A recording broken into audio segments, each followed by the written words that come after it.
akamlarni tos qismlarini ikkita oyoqlarini bo'lib tashladi. O'zimdan ketib, akamni o'ldirib qo'yibman deydi.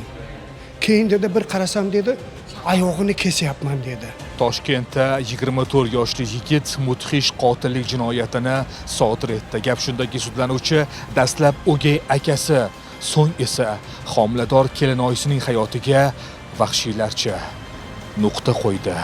Ish hujjatlarida keltirilishicha, aka va uka o'rtasidagi janjalga otasi tomonidan qoldirilgan uy-joy masalasi sabab bo'lganligi aytildi. Bugun jinoyat ishlari bo'yicha Olmazor tuman sudining aynan mana shu sud zalida vahshiy jinoyatni sodir etgan yigit voqeasi bo'yicha sud ishi ko'rib chiqiladi.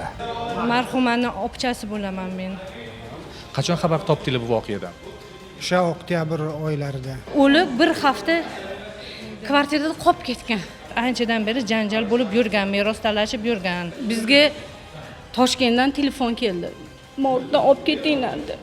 7 kun sasib yotganda uyda. Yuraklarni larzaga solgani shuki, ayol o'sha vaqtda farzand kutayotgan bo'lgan.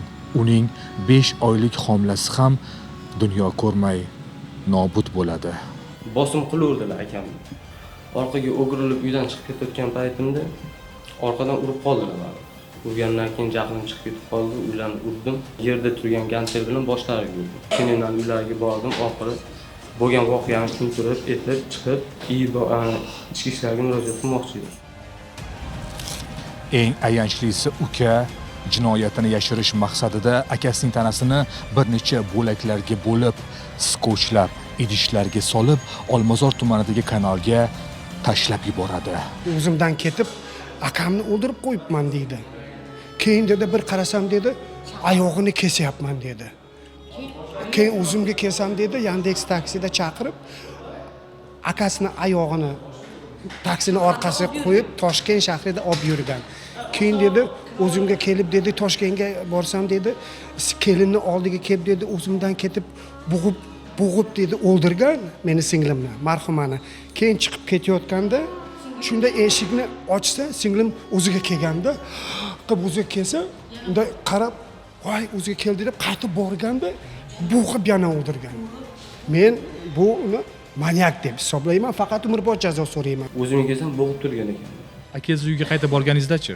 Hattoki qo'limga pichoq tushib qoldi. Keyin akamlarni tos qismlarini ikkita oyoqlarini bo'lib tashladi. Yo'qotmoqchi bo'lganda keyin qora paketga solib turib, istirishlar kanalga tashladi, chiqib kanalga. Bunaqa dori ichkilikdan yoki boshqa narsadan ana qo'yilgan, iste'mol qilmayman. 5 kun nima? Degan shundan chin ko'nglimdan, chin qalbimdan pushaymonman. Kechirishingizni so'rab qolaman. Sud hukm qildi.